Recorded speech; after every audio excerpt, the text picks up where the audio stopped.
નમસ્કાર દર્શક મિત્રો, સ્વાગત છે આપનું ગુજરાત ન્યૂઝ પોરબંદરમાં। હું છું સોનલ, આપની સાથે સમાચારોની શરૂઆત કરીએ, પરંતુ તે પહેલા એક નજર આજની હેડલાઇન્સ પર। આ હેડલાઇન્સના પ્રાયોજક છે ઝેવર, સ્વર્ણ સ્પર્શ સંપૂર્ણતાનો।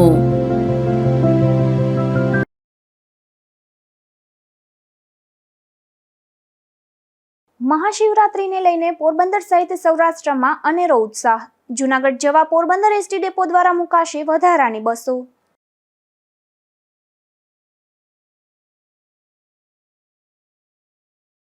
પોરબંદરના માર્કેટિંગ યાર્ડમાં ટ્રક ચાલકોને પડી રહેલી હાલાકીથી મુશ્કેલી। નિયમિત ભાડું ન મળતું હોવાથી ટ્રક ચાલકોમાં વધી રહેલો રોષ।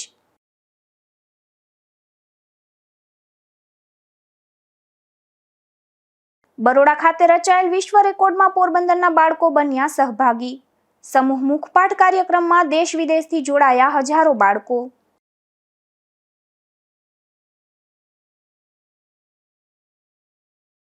પોરબંદર જિલ્લા ભાજપમાં નવા હોદ્દેદારોની કરાઈ નિમણૂક।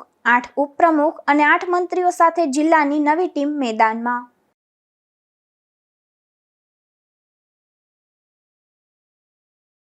પોરબંદરના ભાજપ કાર્યાલય ખાતે કેબિનેટ મંત્રી અર્જુનભાઈ મોઢવાડિયા દ્વારા કેન્દ્રીય બજેટને લઈને પત્રકાર પરિષદ યોજવામાં આવી હતી।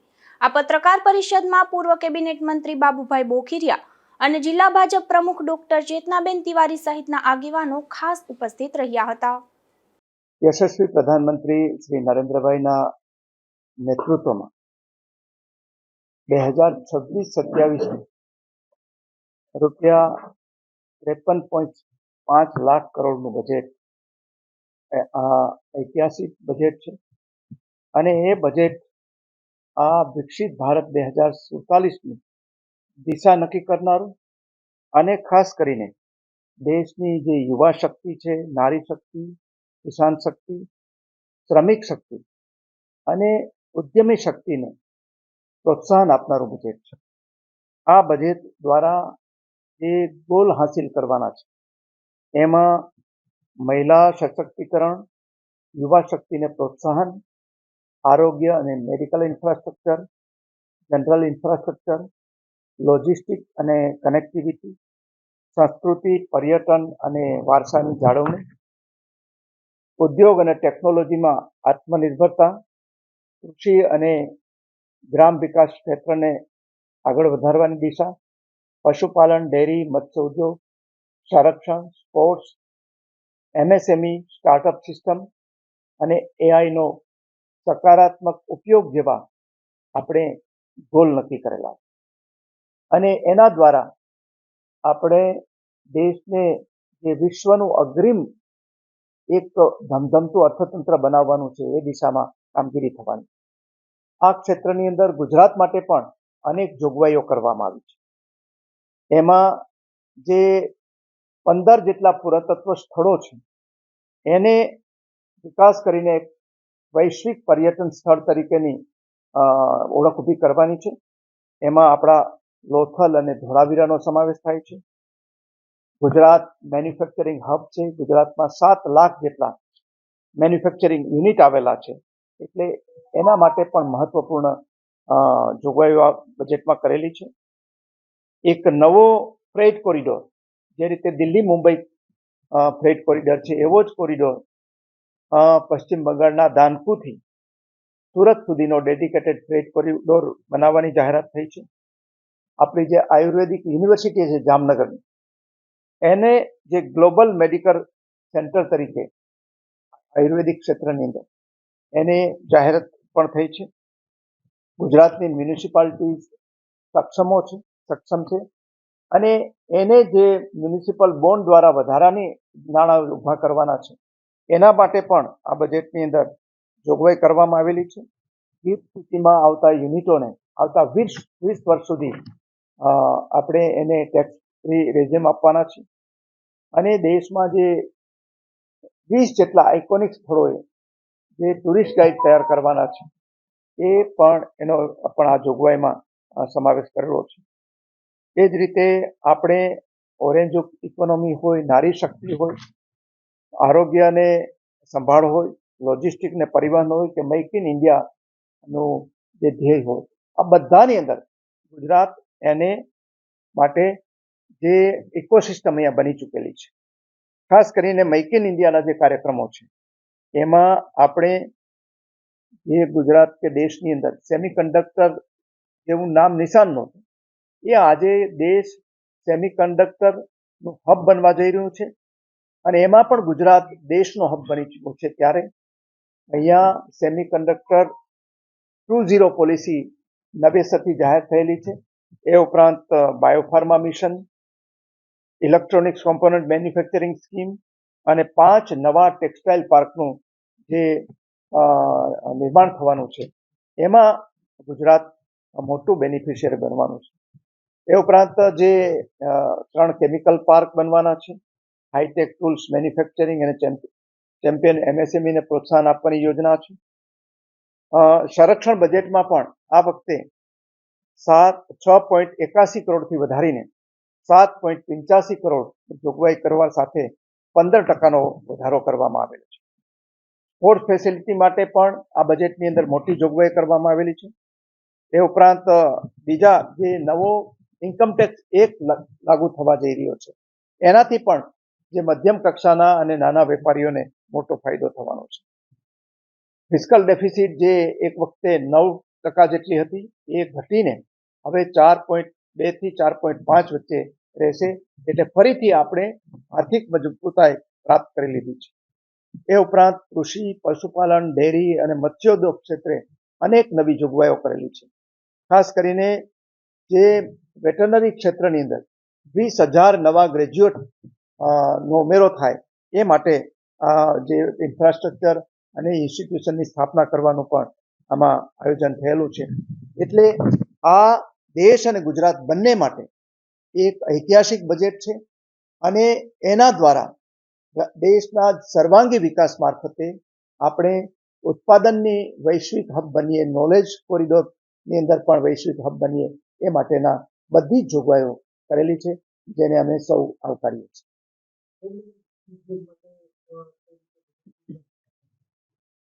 ખાસ કરીને જે પોરબંદરની અંદર આપણે મત્સ્ય પોરબંદરની પણ આખો ગુજરાતનો દરિયા કિનારો છે એ આપણી બ્લુ ઇકોનોમી એમાં ઊભી થઈ શકે એમ છે.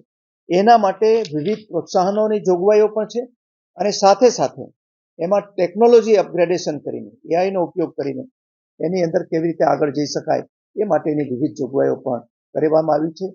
અને આ બ્લુ ઇકોનોમીને જે બાયોટેકનોલોજી ક્ષેત્રના સંશોધનની અંદર પણ મહત્વનું સ્થાન આપેલું છે. હાલ મહાશિવરાત્રીનો પાવન તહેવાર આવી રહ્યો છે, ત્યારે પોરબંદરથી પણ ભક્તો મોટી સંખ્યામાં જૂનાગઢ ખાતે જતા હોય છે. ત્યારે જૂનાગઢના આ મહાશિવરાત્રીના મેળાને લઈને પોરબંદરના એસટી ડેપો ખાતેથી એક્સ્ટ્રા રૂટ શરૂ કરવામાં આવશે. આ રૂટ માટે ડેપો દ્વારા તૈયારીઓ પણ શરૂ કરવામાં આવી છે.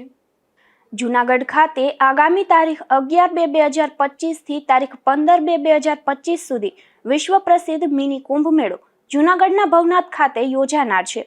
ત્યારે પોરબંદર એસટી વિભાગ દ્વારા પણ પોરબંદર જિલ્લાના ભાવિકો માટે એક્સ્ટ્રા બસો શરૂ કરવાનું આયોજન કરવામાં આવ્યું છે.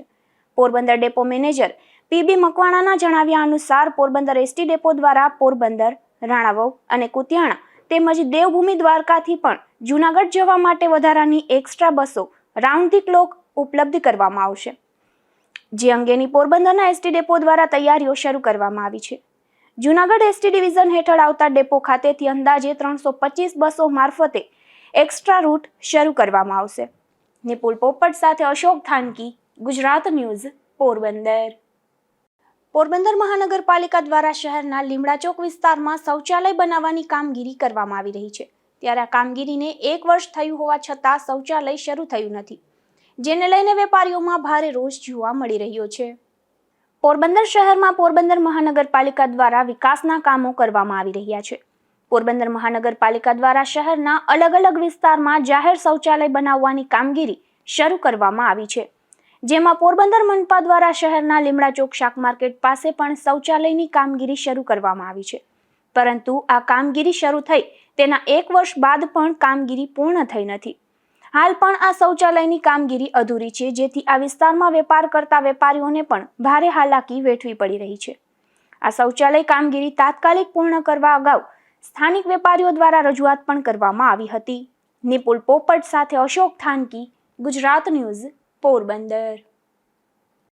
પોરબંદર યાર્ડ ખાતે ટેકાના ભાવે મગફળીની ખરીદી થઈ રહી છે, પરંતુ ગોડાઉન સુધી ટ્રક મારફત મગફળી પહોંચાડનાર ટ્રક ચાલકોને નિયમિત ભાડું ન મળતું હોવાથી રોષ જોવા મળે છે. પોરબંદર માર્કેટિંગ યાર્ડ ખાતે ખેડૂતો પાસે ટેકાના ભાવે મગફળીની ખરીદી થઈ રહી છે. તેને વિવિધ ગોડાઉન ખાતે પહોંચાડવા માટે ખરીદ ટ્રાન્સપોર્ટરને કોન્ટ્રાક્ટ અપાયો છે, પરંતુ ટ્રાન્સપોર્ટર દ્વારા આવા ટ્રક ચાલકો કે ટ્રક માલિકોને નિયમિત ભાડું ચૂકવવામાં આવતું ન હોવાની ફરિયાદો ઉઠી છે. આજે યાર્ડ ખાતે આવા ટ્રક ચાલકોએ એકત્ર થઈ રોષ વ્યક્ત કર્યો હતો. અભેશ ઓડેદરા નામના ટ્રક માલિકે જણાવ્યું હતું કે તેનો ટ્રક છેલ્લા 7 થી 8 દિવસથી ભરેલો પડ્યો છે. તેને ખાલી કરવા માટે કોઈ જવાબ મળી રહ્યો નથી. છેલ્લા 2 મહિનાથી ટ્રક ચલાવી રહ્યા હોવા છતાં હજુ સુધી તેમને પૂરતું પેમેન્ટ મળ્યું નથી. જ્યારે ટ્રાન્સપોર્ટરને ફોન કરે ત્યારે ગોડાઉન ખાલી ન હોવાનું અને પૈસા આવ્યા ન હોવાનું જણાવી દેવામાં આવે છે. ડ્રાઈવરો પાસે ડીઝલ, સિલક કે જમવા માટે પણ પૈસા નથી. ટ્રક પડતર હોવા છતાં પણ ભાડું આપવામાં આવતું નથી.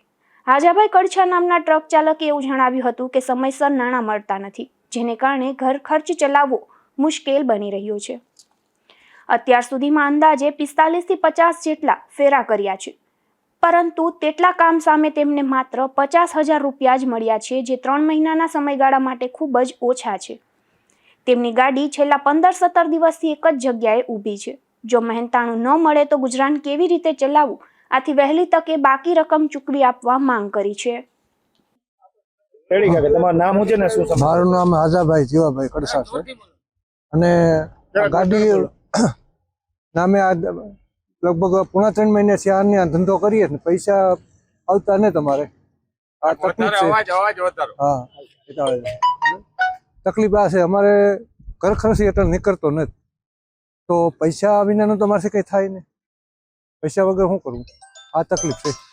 કેટલા દિવસથી આ ગાડી ભરી છે અને શું જવાબ મળે? મારી ગાડી અહીં છે ને 11મા મહિનાની 16 તારીખથી અહીંને એન્ટર છે. આજે કાંઈ નથી ગયો, પછી મારે બીજે કાંઈથી પૈસા આવ્યા નથી, બીજે કાંઈ હું ભરવાય નથી ગયો.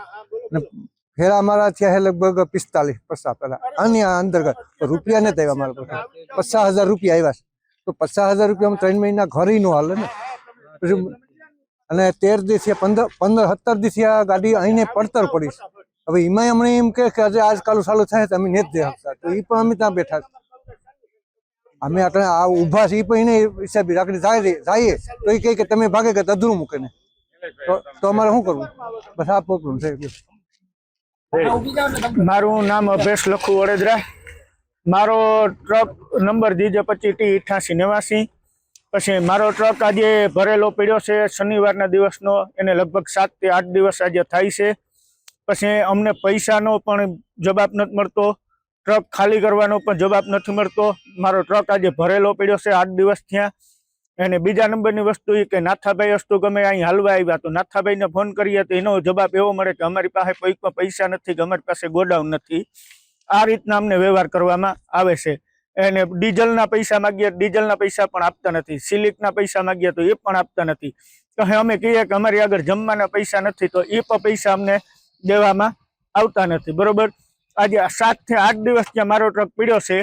આજ કોર્ટના માર્કેટ યાર્ડના અંદર અમે આવેલ છે, એની એન્ટ્રી પાસ પણ અમારી આગળ છે, એના કેમેરામાં પણ એ લોકો જોઈ શકે. અને અમે અમારી આગળ પૂરેપૂરા પુરાવા પણ છે. એની ભાડા સીટ્યું છે. આજે 2 મહિના ત્યાં અમે બધા જો આ ડ્રાઈવર લોકો બધા છે, ટ્રક માલિકો પણ છે. આજે 2 મહિના ત્યાં ટ્રકો હલાવ્યા છે, અને બધા આગળ ભાડા સીટ્યું પણ છે. એને કોઈને આજે પૂરતું પેમેન્ટ કરવામાં આવ્યું નથી, અને કોઈ પણ જવાબ નથી દેતા. અમે જ્યાં પૂછીએ તો એમ કે ઉપરથી અમને કોઈ પણ જાતનું પેમેન્ટ દેવામાં આવતું નથી. તો હવે અમારો શું ગુનો? પડતર ભાડું પણ અમને દેવામાં આવતું નથી. આ રીતના અમારી સમસ્યા છે. આ મામલે ટ્રાન્સપોર્ટર નાથાભાઈએ એવું જણાવ્યું હતું કે તમામ ટ્રક ચાલકોને અગાઉ ડીઝલ પણ પુરાવી દીધું હતું અને તમામને જરૂરિયાત મુજબ ઉપાડ પણ આપ્યો હતો. છેલ્લા 20 દિવસથી સંઘમાંથી પૈસા આવ્યા નથી, એટલે ચૂકવવામાં આવ્યા નથી. રકમ આવીએ તમામને ચૂકવણું કરવામાં આવશે. નિપુલ પોપટ સાથે અશોક થાનકી, ગુજરાત ન્યૂઝ, પોરબંદર. બરોડા ખાતે 15,000 કરતાં વધુ બાળકોએ સત્સંગ દીક્ષા ગ્રંથનો 1 વર્ષમાં સંસ્કૃતમાં સંપૂર્ણ મુખપાઠ કર્યો છે, જે અંગે રચાયેલ વિશ્વ રેકોર્ડમાં પોરબંદરના 18 બાળકો પણ સહભાગી બન્યા હતા.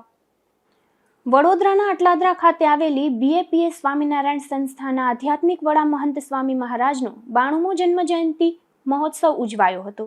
અહીં હિન્દુ ગ્રંથના સૌથી વિરાટ સમૂહગાન બદલ મહોત્સવમાં ઇંગ્લેન્ડથી પધારેલ ગિનીઝ વર્લ્ડ રેકોર્ડ્સના અધિકારી દ્વારા મહંત સ્વામી મહારાજનું બહુમાન કરવામાં આવ્યું હતું. BAPS સંસ્થાના 3 થી 13 વર્ષની વય સુધીના 15,000 કરતાં વધુ બાળકોએ સત્સંગ દીક્ષા ગ્રંથનો 1 વર્ષમાં સંસ્કૃતમાં સંપૂર્ણ મુખપાઠ કર્યો છે. કોઈ એક સંસ્કૃત ગ્રંથનો તે ગ્રંથના રચયિતાની પ્રત્યક્ષ ઉપસ્થિતિમાં 15,666 બાળબાલિકાઓએ માત્ર 1 વર્ષમાં સંપૂર્ણ ગ્રંથ એટલે કે 315 શ્લોકનો મુખપાઠ કર્યો હોય અને સમૂહગાન કર્યું હોય તેવી આ ઐતિહાસિક ઘટના છે, જેની નોંધ ગિનીઝ બુક ઓફ વર્લ્ડ રેકોર્ડમાં લેવામાં આવી છે. જય સ્વામિનારાયણ. મારું નામ જીયા મોટવાડિયા છે. આજે ગિનીસ બુક ઓફ વર્લ્ડ રેકોર્ડમાં નામ નોંધાવ્યું તેમાં જેટલો આનંદ આવ્યો તેનાથી પણ અનેક ગણો આનંદ એ વાતનો છે કે આજ અમારા વાલા ગુરુ પરમ પૂજ્ય મહંત સ્વામી મહારાજની 92મી જન્મ જયંતિના અવસરે અમે એને અનમોલ ઉપહાર આપી શક્યા છે. આ માત્ર એક રેકોર્ડ નથી પણ અમારા ગુરુ હરિને રાજી કરવાની એક તક મળી હતી. સત્સંગ દીક્ષા ગ્રંથના રચયિતા સ્વામી બાપા પોતે જ છે અને તેઓના હૃદયના શબ્દો જ અમે ગાન કર્યા છે. જ્યારે અમે સત્સંગ દીક્ષાના ગ્રંથના શ્લોક બોલી રહ્યા હતા ત્યારે અમને બધાને એવો અનુભવ થતો હતો કે સ્વામી બાપા અમારી સાથે જ છે. મને ગૌરવ છે કે હું એક એવી સંસ્થા સાથે જોડાયેલી છું જ્યાં સંસ્કાર અને સંસ્કૃતિનો સંદેશ આપે છે. આજના જમાનામાં બધા માણસો પશ્ચિમી સંસ્કૃતિની પાછળ દોડી રહ્યા છે, જ્યાં અમારી સંસ્થા આપણી ઋષિઓની સંસ્કૃતિ અને મૂળિયો સાથે અમને શીખવાડી રહી છે અને જોડી રહી છે. અમારા પોરબંદરના બાળબાલિકાઓના વતી હું એટલો સંદેશ આપીશ કે હું બાપાને ખૂબ ખૂબ આભાર માનું છું. એને અમારા આ વર્લ્ડ રેકોર્ડની ગિફ્ટ એને અર્પણ કરું છું. અમને આ સંસ્કાર દેવા માટે સંસ્થા અને બાપાનો ખૂબ ખૂબ આભાર. મારું નામ કૃષ્ણ છે. આજે મને જણાવતા ખૂબ જ આનંદ અને ગૌરવ થાય છે કે BAPS સ્વામિનારાયણ સંસ્થાના 12,000થી પણ વધુ બાળકોએ સાથે મળીને સત્સંગ દીક્ષા ગ્રંથના શ્લોકોનું ગાન કરી Guinness book of world record સ્થાપિત કર્યો છે. આ સફળતા પાછળ અમારો એક જ ઉદ્દેશ્ય હતો. અમારા ગુરુ પરમ પૂજ્ય મહંત સ્વામી મહારાજની 92મી જન્મ જયંતિ મહોત્સવ નિમિત્તે તેમને ભક્તિ અર્ધ્ય આપી રાજી કરવાનો આ સત્સંગ દીક્ષા ગ્રંથના રચયિતા પોતે મહંત સ્વામી મહારાજ છે, જેમના આશીર્વાદથી જ અમે આ સિદ્ધિ મેળવી છે. આજના યુગમાં આપણી પ્રાચીન સંસ્કૃત ભાષા અને સંસ્કારોને આગળ વધારવા માટે અમારી સંસ્થા દ્વારા જે ભગીરથ પ્રયત્ન થઈ રહ્યો છે તેમાં સહભાગી થવાનો અમને ગર્વ છે. પોરબંદરથી અમે 18 બાળબાલિકાઓએ આ મહોત્સવમાં જોડાઈને આપણા શહેરનું નામ રોશન કર્યું છે. અંતે અમારા ગુરુ હરિને રાજી કરવાની આ તક મળી એ બદલ હું ખૂબ જ ભાગ્યશાળી અનુભવું છું. આ વિશાળ સમૂહ મુખપાઠ કાર્યક્રમમાં દેશ વિદેશના હજારો બાળકો જોડાયા હતા. આ ગૌરવભર્યા પ્રસંગમાં પોરબંદરના ખીજડી પ્લોટમાં આવેલ BAPS સ્વામિનારાયણ મંદિર ખાતે શહેરના પણ કુલ 18 બાળકો અને બાલિકાઓએ ઉત્સાહપૂર્વક ભાગ લઈ જિલ્લાનું નામ રોશન કર્યું છે. નિપુલ પોપટ સાથે અશોક થાનકી, ગુજરાત ન્યૂઝ, પોરબંદર. કહેવાય છે કે પક્ષીઓને કોઈ સરહદ નડતી નથી. તેમને તો માત્ર પ્રેમ અને સુરક્ષાની ભાષા સમજાય છે. જ્યારે હજારો માઇલ દૂર યુરોપના બર્ફીલા પ્રદેશોમાંથી ઉડીને પક્ષીઓ પોરબંદરના આંગણે ઉતરે છે તો જોઈએ તે અંગેનો આ વિસ્તૃત અહેવાલ. સંન્યાસ પૂર્વે વન વિભાગમાં 28 વર્ષ સુધી અધિકારી તરીકે સેવા આપનાર સ્વામી પરમાત્માનંદ ગિરિજીએ પોરબંદરના પર્યાવરણને અત્યંત નજીકથી નિહાળ્યું છે. તેઓ જણાવે છે કે પોરબંદર જિલ્લો કુદરતી વિરાસતથી અત્યંત સમૃદ્ધ છે. એક તરફ બરડા ડુંગરનું જંગલ છે જ્યાં હવે એશિયાટિક સિંહોનો પણ વસવાટ થયો છે, જે આ વિસ્તાર માટે ગૌરવની વાત છે. તો બીજી તરફ પોરબંદરનો વિશાળ વેટલેન્ડ વિસ્તાર યુરોપ અને અન્ય દેશોમાંથી આવતા પક્ષીઓ માટે સ્વર્ગ સમાન છે. ખાસ કરીને હજારો કિલોમીટર કાપીને આવતા પેલિકન, કુંજ અને ફ્લેમિંગો જેવા પક્ષીઓ અહીંના ગોસાબારા, મોકરસાગર, કુચડી અને મેંઢા ક્રીક જેવા વિસ્તારોમાં આશરો લે છે. ભગવાનની આ અદ્ભુત રચના છે કે હજારો માઇલ દૂરથી આ પક્ષીઓ બરાબર એ જ જગ્યાએ પહોંચે છે જ્યાં તેમને સુરક્ષાનો અહેસાસ થાય છે. આ કુદરતી વારસાને જાળવવામાં રાજ્ય સરકારની ભૂમિકાની અંગે સ્વામીજીએ વિગતવાર વાત કરી છે. મારું સંન્યાસ નામ છે સ્વામી પરમાત્માનંદ ગિરી. ત્યારે અહીંયા નિર્વાણધામ યોગાસર રાણાવ મુકારેમે અમારો આશ્રમ છે. પૂર્વાશ્રમમાં હું વન પર્યાવરણ વિભાગમાં હતો. 1979માં 77માં ફોરેસ્ટ્રીમાં હું ગયો રેન્જર તરીકે, જીપીએસસી પાસ એક્ઝામ બીએસસી કરીને, અને પછી ગુજરાતમાં અમારું પોસ્ટિંગ થયું કચ્છમાં, અને પછી બરડા અને ગિરનાર ને, એટલે લગભગ મેં 28 વર્ષ ફોરેસ્ટ્રીમાં સર્વિસ કરી. પોરબંદર વિસ્તારમાં આપણે કુદરતી સંપત્તિ ઘણી છે. આપણે એક બાજુ બરડા ફોરેસ્ટ છે અહીંયા સરસ મજાનું, જ્યાં એશિયાટિક લાયનની હવે વસ્તી આવી ગઈ. બીજી બાજુ આપણે પક્ષીઓ પણ એટલા આવે છે વિદેશથી, જે કુંજો આવે છે એટલી બધી ક્યાંય નહીં જોવા મળે.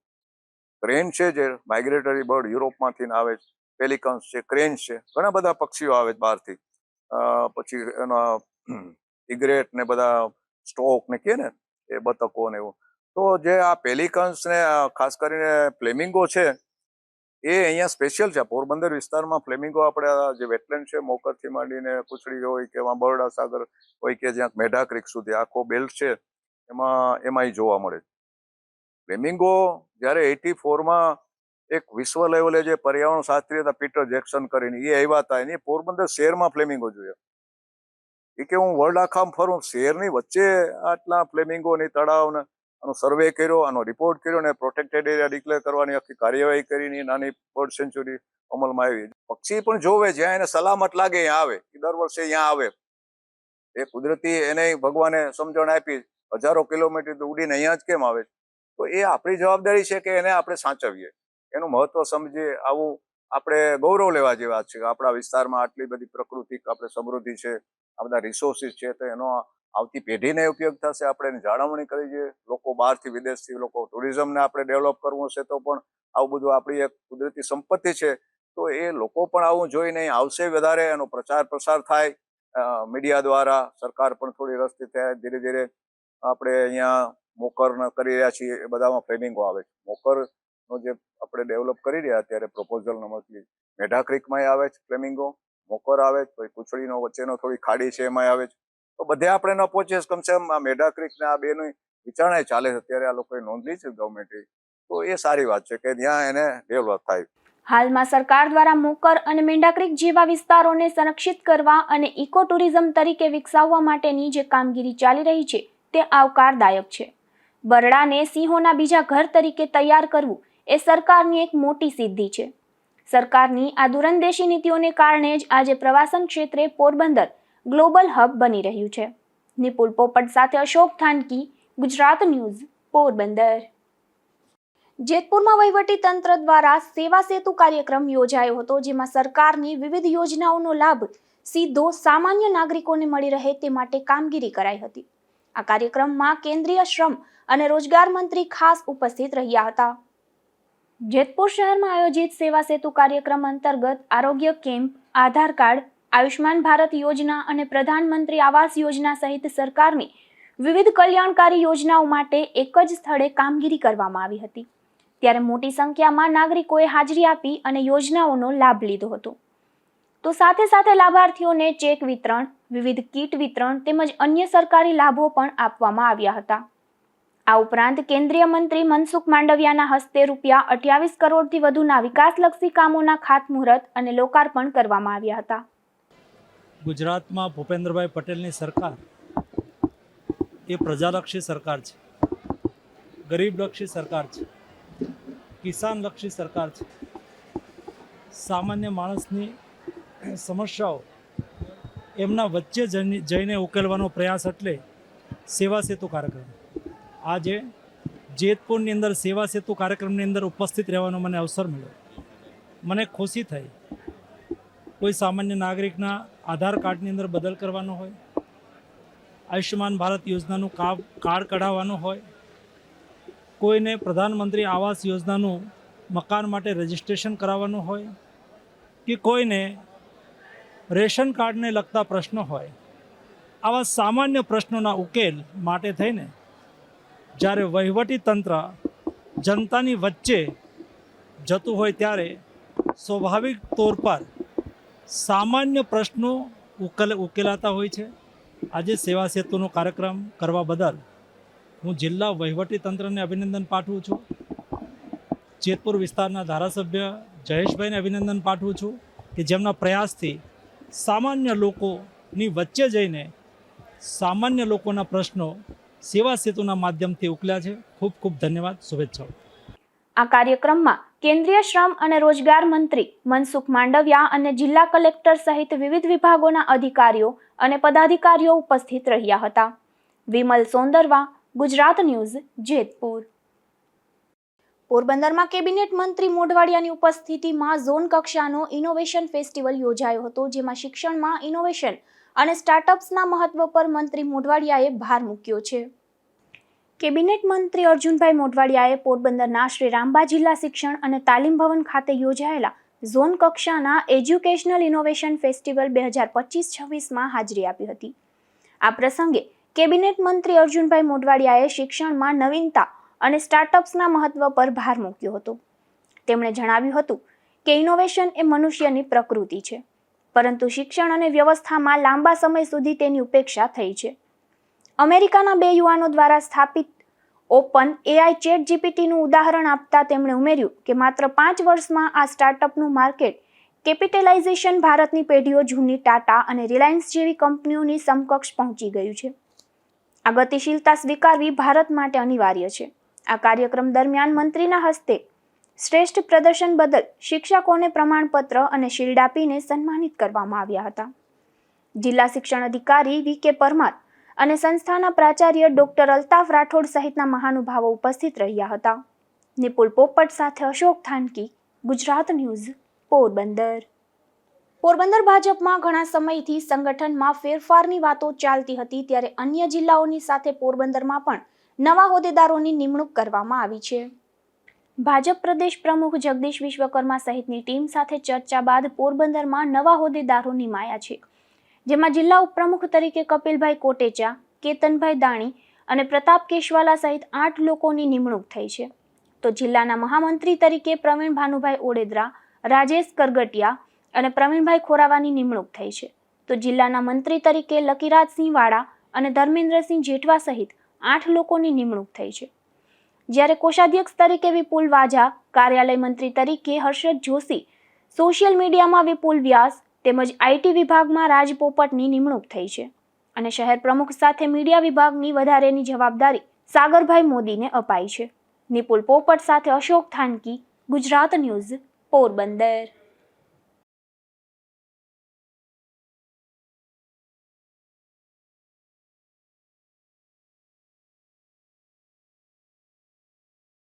પોરબંદરની સૌરાષ્ટ્ર કેમિકલ્સ કંપનીમાં એક અકસ્માત સર્જાયો હતો, જેમાં કડિયાપ્લોટ શેરી નંબર 6માં રહેતો જીતેશ છગનભાઈ મહેતા નામનો યુવાનનું મોત નીપજ્યું હતું. જે મામલે પોલીસે પ્રેસ કોન્ફરન્સ યોજી બનાવ અંગે માહિતી આપી હતી. ગઈ તારીખ 27/1/26ના રોજ સૌરાષ્ટ્ર કેમિકલ કંપનીમાં જીતેશ છગનભાઈ મહેતા હતા. તેઓ સૌરાષ્ટ્ર કેમિકલ કંપનીના વેટ ડિપાર્ટમેન્ટમાં સોડા-એસનો જે બેલ્ટ હોય એમાં જે માલ એનો પણ કંપનીનો જે નીચે પડી જતો એ ઉપાડી અને એની ઉપર ફરીથી મૂકવાનું કામકાજ કરી રહ્યા હતા. એ દરમિયાન એમનું જે એ બેલ્ટ હોય ત્યાં એની બાજુમાં એક ચોરસ ગોખલા જેવું છે, ત્યાંથી પડી જવાથી એમનું મૃત્યુ થયું છે. સદરહુ બાબતે એમને તાત્કાલિક ભાવસીજી હોસ્પિટલમાં રિફર કરવામાં આવ્યા હતા. ભાવસીજી હોસ્પિટલમાંથી એમને જીજી હોસ્પિટલમાં રિફર કરવામાં આવ્યા હતા. ગઈ તારીખ 4/2ના રોજ જામનગર જીજી હોસ્પિટલ ખાતેથી એમના અકસ્માત મોતના કાગળો અમને અહીંયા સોંપવામાં આવતા 5/2ના રોજ અમોએ એની એડી દાખલ કરી છે. એડી બાબતે અમે ત્યાં સ્થાનિક જગ્યાનું પંચનામું કર્યું છે, એમના સગાભાઈનું નિવેદન લીધેલું છે અને એમની જોડે જે કામ કરતા હતા એ ભાઈનું નિવેદન લીધેલું છે કે આખી ઘટના કઈ રીતે બનેલી છે. ત્યાં ઉપર એક 3જા માળે ઓપરેટર હતા, એમનું નિવેદન લેવાનું હજી અમારી કાર્યવાહી ચાલુ છે. સદરુ એક્સિડેન્ટલ ડેથ બાબતે પોલીસ વિશેષમાં તપાસ કરી રહી છે. પ્રાથમિક દ્રષ્ટિએ શું કારણ આવ્યું? આ લોકો નિવેદનમાં શું જણાવ્યું? નિવેદનમાં એમના જે ભાઈ છે એમણે કોઈ એલિગેશન કરતું નિવેદન આપેલું નથી. અમારા તરફથી એમને પૂછવામાં આવેલું હતું આજરોજ સવારે કે આપને આ બાબતે કંઈ એલિગેશન હોય કે કંઈ જણાવવું હોય તો એમને કહેવાનું એવું છે કે આ બાબતે એમનું કંઈ કહેવું નથી. અને જે કોઈ પણ નેચરલી એમનું ડેથ થયું છે એ બાબતે સહમત છે. આ બાબતે એમની જોડે જે કામ કરતા હતા જેસાભાઈ મોરી, એમનું એવું કહેવાનું હતું કે એ બંને સવારે 5:30 વાગે સવારે કામ કરતા હતા. એ દરમિયાન જેસાભાઈ મોરીને વોશરૂમ લાગી હતી એટલે એ બાથરૂમમાં ગયા અને જ્યારે એ પાછા આવ્યા ત્યારે એમને જોયું બીજા માળે કે આ ભાઈ છે એ ત્યાં હાજરમાં નહોતા. એટલે એઓ તરત ત્રીજા માળે જે ઓપરેટર હતા એમની પાસે ગયા. બંને જોડે મળીને નીચે ચેક કર્યું કે આ ભાઈ ક્યાં છે. પછી બીજા માળે એમને ચેક કરતા મળ્યું કે એ જે બેલ્ટ છે એનાથી થોડીક નીચેની હાઈટ ઉપર એ ભાઈ પડેલા હતા. ભાઈની બાજુમાં એક હેલ્મેટ પડેલું હતું. આ રીતમાં એ ભાઈને પડેલા જોઈને પછી તરત જ એ લોકો 108માં એમને ભાવસીજી હોસ્પિટલ લઈને આવ્યા. ભાવસીજી હોસ્પિટલમાં ડોક્ટરને એમની હાલત ગંભીર લાગતા ને જીજી હોસ્પિટલ રિફર કરેલા હતા. મેડમ, આ સેક્શનમાં છે ને અગાઉ મોતના બનાવ બન્યા છે. એ ડિપાર્ટમેન્ટ છે એમાં અગાઉ પણ કામદારોના મોત થયા છે. ખરેખર કંપની કામદારોની સુરક્ષા લઈને કેટલી ગંભીર છે એ બાબતમાં? વેટ સેક્શનમાં અગાઉ જે કામદારોના મૃત્યુ થયા છે એ બાબતે પોલીસની જે તપાસ ચાલી રહી છે. આ જ રીતે બીજાના કોઈના મૃત્યુ થયા છે કે નહીં તો એ અમે વિશેષમાં તપાસ કરીશું. અને સેફટી નોર્મ્સ બાબતે અમારા તરફથી ફેક્ટરી ઇન્સ્પેક્ટર અને લેબર ઓફિસર બંનેને સ્થળ વિઝિટ કરવાની સૂચના અપાઈ જવામાં આવી છે. અને જો એમને કોઈ એવું લાગે કે આ બાબતે સેફટી નોર્મ્સ નથી પાડવામાં આવ્યા અથવા તો કોઈ લેબર લોઝનો ઉલ્લંઘન થયેલો છે તો એમના તરફથી રિપોર્ટ અમે મંગાવીશું.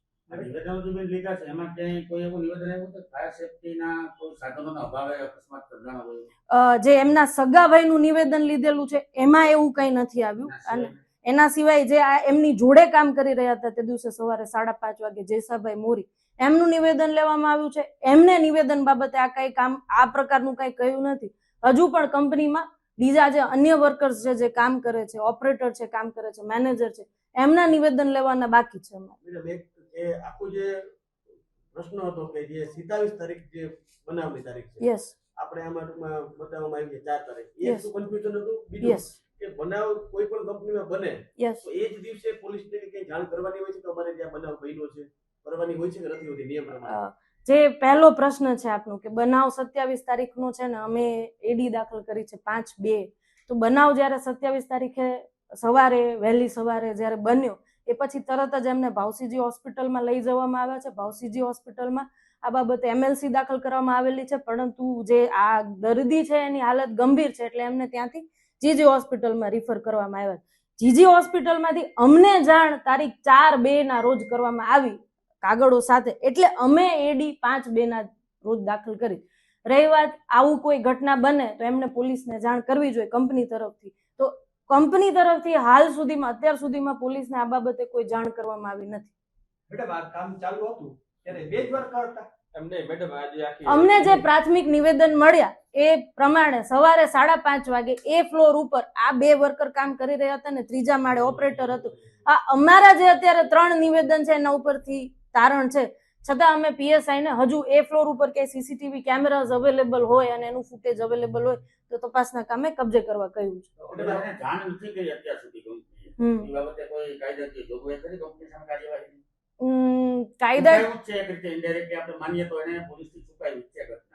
આમાં કાયદાકીય જોગવાઈની રીતે જે ફેક્ટરી ઇન્સ્પેક્ટર છે ને લેબર લોઝ છે, એકચ્યુઅલમાં સેફટીની મેટર્સ છે કે નહીં કે જે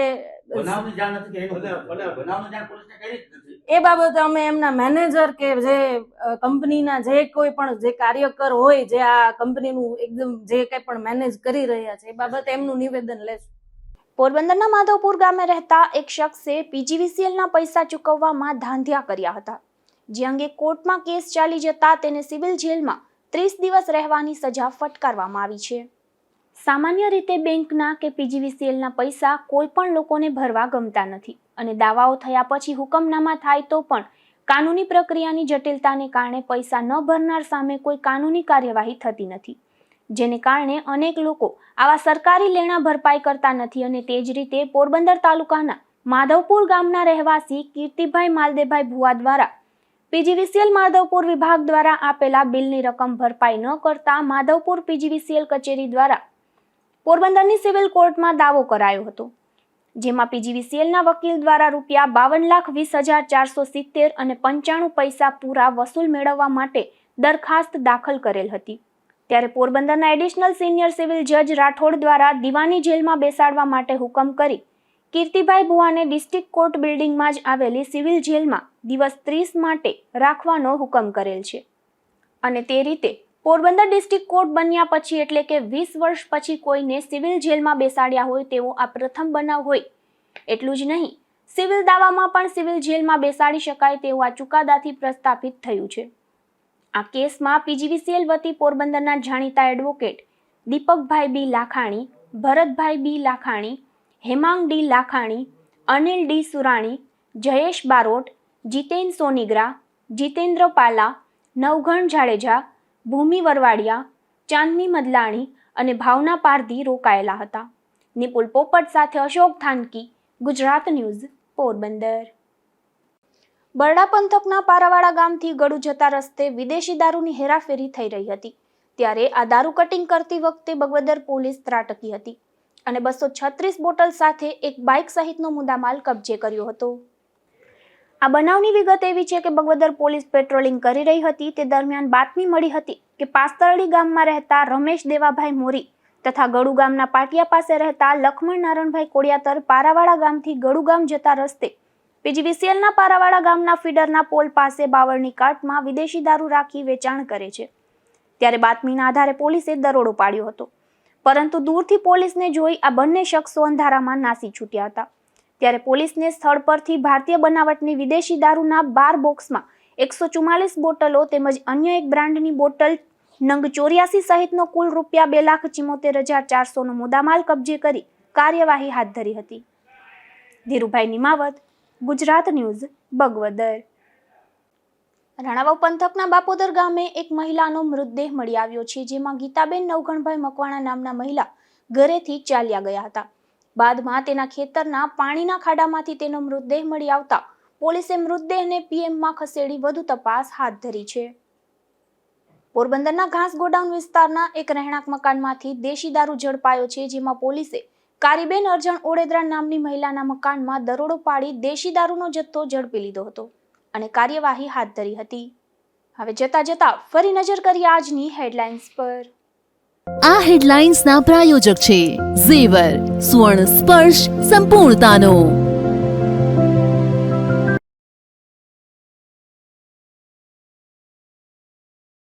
મહાશિવરાત્રીને લઈને પોરબંદર સહિત સૌરાષ્ટ્રમાં અનેરો ઉત્સાહ. જૂનાગઢ જવા પોરબંદર એસટી ડેપો દ્વારા મુકાશે વધારાની બસો.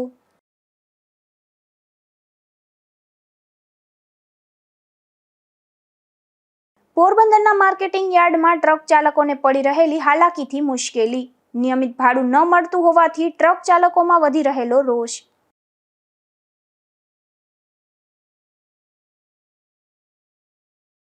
બરોડા ખાતે રચાયેલ વિશ્વ રેકોર્ડમાં પોરબંદરના બાળકો બન્યા સહભાગી. સમૂહ મુખપાઠ કાર્યક્રમમાં દેશ વિદેશથી જોડાયા હજારો બાળકો.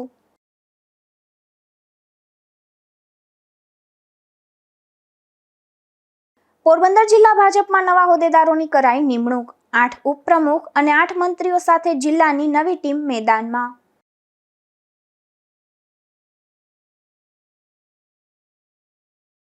ફરી મળીશું આવતીકાલે આ જ સમયે નવા સમાચાર સાથે ગુજરાત ન્યૂઝ પોરબંદરમાં. ત્યાં સુધી રજા આપશો.